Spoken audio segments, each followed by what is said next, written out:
Well, he's a cutie pie. I might put him in Potomac. Okay, yes. Yeah, he can come right on to Potomac. What's up, Sky Squad? It's your boy, Richie Sky. We are back with another video, and yes, we got the news, we got the tea, we got the juice for you guys. Make sure you guys hit that subscribe button if you haven't already done so. Hit the notification bell button. You can also join the texting community so I can text you as soon as a new video drops or it premieres.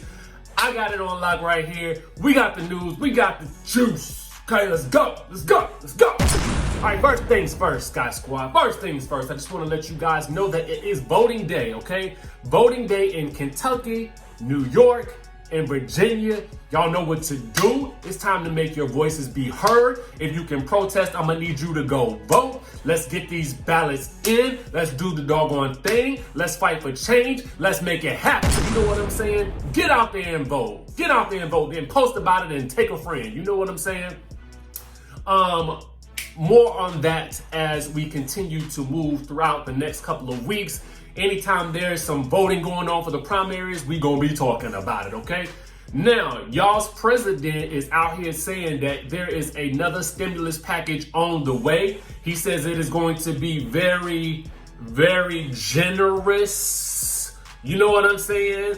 I don't know what that's supposed to mean, but what I do know is it sounds like a ploy to get y'all's votes. Stay woke. You know what I'm saying? But I'll take that check though, okay? I'll take it and cash it and invest that bad boy in some digital currency. But you know, if you got questions on that, ask me in my email, okay? Email down below. Yeah, just be on the lookout for those types of tactics and things like that. Listen, vote for whoever you choose. I'm just letting y'all know what I think.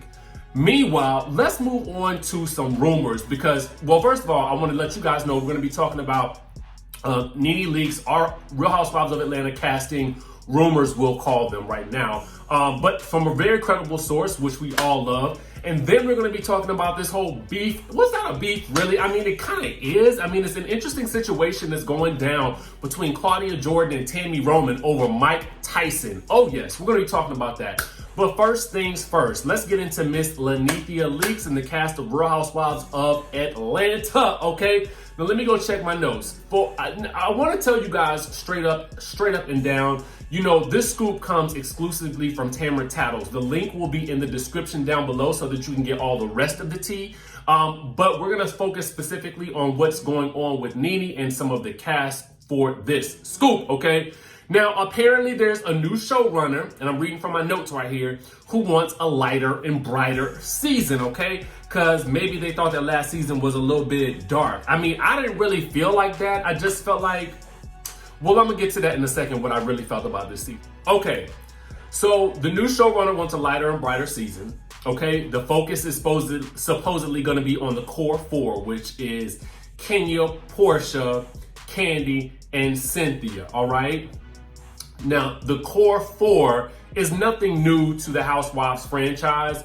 A couple of seasons ago, Real Housewives of Orange County also had what they called a core four, which was, at the time, Kelly Dodd, Shannon Bedore, Tamra Judge, and then that good Vicky Gumbelson. Now, with regards to your girl, Nene, okay? Nene is apparently currently in negotiations. According to the site, she's allegedly looking for a pay or play clause, which would guarantee her to get paid whether she's in the episodes or not. Now, from what I'm reading and from what I can see and from what I'm hearing, it sounds like that's a no-go from the Bravo, okay? Now, there's also allegedly a probation plan in the works. What this means is that she could end up only being in 8 episodes of the season. Now, she would get paid for those 8 episodes, but since she wouldn't have the pay or play clause, she wouldn't get paid for the rest of the episodes that she was in for the season, okay? Just to sort of break that down. Now, allegedly, the network is happy to have her back, but she gotta act right. You know what I'm saying? They telling her, act up or you can get snatched on up out of these episodes, okay? I don't know why they do it this way. I mean, to me, I just feel like, why would you not utilize every cast member for every episode? It makes no sense to me. And it looks crazy when we have an episode with somebody who's on the cast but not necessarily seen. And that leads me to my next point. Apparently she's worked something out where even if she only appeared in the 8 episodes, that she wouldn't be listed as a friend, she would still be listed as a main cast member. And I'm assuming that would be to save face. You know what I'm saying? So it's so weird to me. Apparently filming will begin in July, so she has up until that point to sign on. And apparently also they're looking at like maybe 1 or 2 new wives to add into the mix, and they have to make these decisions by the end of this week, literally, because next week is July. Okay, next week is July. Okay, so let me go ahead and give you guys my suggestions for what I think that Bravo should do. I think, number 1, they should cut the season down to 15 episodes. I feel like this last season was way too long and drawn out with too many episodes that we didn't really get a lot of good information from. To me, it should be 15 episodes per season per Housewives show. That gives you plenty of time to make a jam-packed season where every episode is dynamic and filled with drama, chaos, funny stuff, and all that good stuff that, that we get in between, personal stories and everything. We don't need 22 episodes for the season anymore. I feel like that time is up, okay? Number 2, utilize all your resources. Why have a cast full of women that you don't utilize? So why would you even need to think that you need to snatch some episodes from a person in order to make sure that they act right? Either you're going to invite them in and you know how they are, or you're not going to invite them in and that's just it and they gone. You know what I'm saying? But all of this, this person didn't appear in this episode and this person was there, and it's just too much. I mean, a 15 season episode would definitely ensure that everybody got equal playing time on camera, okay? Next, I'm gonna tell y'all, look into LaToya forever, okay? She was allegedly on the testing block last season, okay? But for whatever reason, she didn't make the cut. I don't know why, but let me tell you something. Girl got a lot popping off right now. I think she has 3 kids. 1 is new, and she's just announced that she's getting a divorce from her husband, okay? So she got some drama already inherently popping off, okay? And I feel like she would also help usher in a younger demographic as well, okay? Because she's also a YouTuber, for those of you who don't know. All right, next, I'm gonna tell you guys this. I think they should also add in the good Keke Wyatt.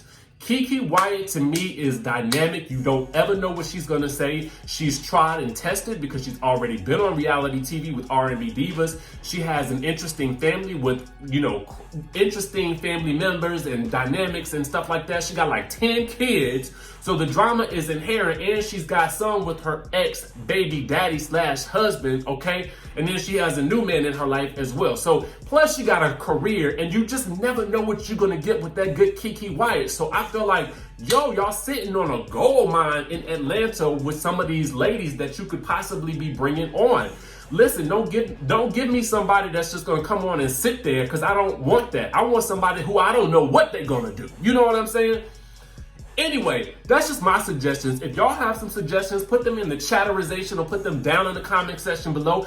I would love to hear what you guys think, because I feel like we definitely need some popping up in here. You know what I'm saying? We need to make this show fun again, and and I feel like the best way to do it is to get people that are uncensored and unfiltered. And Keke Wyatt can definitely bring that. And honestly, I miss seeing her on my TV screen. Now, moving right along, let's get into the situation with Claudia Jordan, Mike Tyson, and that good Tami Roman. Okay, so here's the scooperization, all right? Get into this. So Claudia Jordan did an interview with Vivica Fox on Vivica Fox's podcast, okay?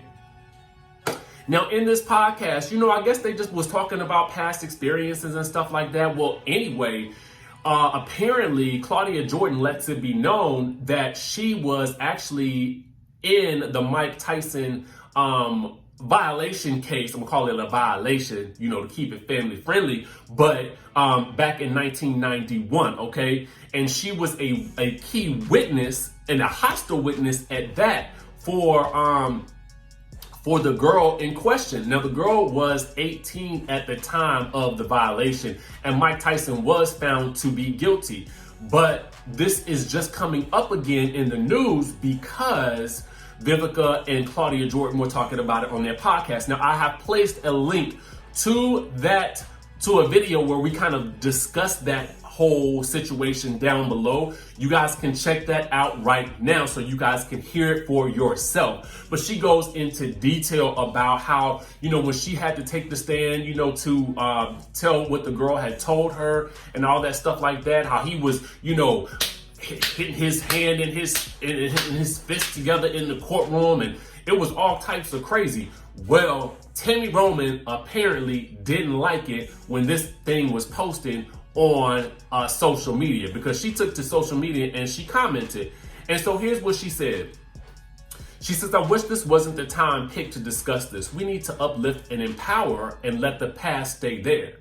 So Claudia Jordan, I guess she got wind of it and she was like, yo, Tami, I understand the need to have solidarity amongst Black America at this time with all that's happening, but I actually did this interview several months ago during much different times, and the episode was just released this week. I have no control of that. And with all due respect, Tami, violation of a young Black girl, whether I know her or not, but especially one who was like a sister to me at the time, will never be something I can just leave in the past. I will always be an advocate in that regard. So then Tami responds with this. Just seeing this response, my initial comment was in no way meant to undermine what this lady endured. I've suffered the same experience in my younger days, and it's emotionally and mentally detrimental. I was simply saying, and maybe not articulately enough, that this young lady's story this young lady's story to tell. She may not have wanted to revisit this topic and is probably still trying to heal. Whenever the interview was done, I was simply saying be mindful of all the people involved and speaking on things that are hurtful. She now has to relive the trauma by the way of this interview. I didn't hear the entire interview, but if asked the question, maybe you could have declined to comment or if you volunteered this story. I was only saying it may not have been necessary to tell without her consent. There was no ill will intended by my comment, Claudia Jordan. Just advocate for people who have granted you permission to do so. Okay? Interesting. I didn't, you know, I can see both sides on this situation. You know, Claudia definitely has her opinion about, you know, whether or not she should be speaking out about this. Apparently she is an advocate for women who have been violated in this regard. So she feels very strongly about this, but I want to know what you guys think about it. Let me know down in the comments section below. Do you agree with Tami that the past should be left in the past, especially right now? But according to Claudia, again, this was done several months ago and now just released. Specifically interesting because Jamie Foxx is coming out that he is intending to play that good Mike Tyson in a biopic. And especially interesting because we are in a time where I feel like, here's the thing. Let me just go ahead and break it down to you. I do feel like this. We have got to be able to start having crucial conversations in the Black community about the things that we have for so long swept under the rug. Now, you know, and I don't necessarily mind that Claudia talked about it because it's her experience to talk about. You know, you understand what I'm saying?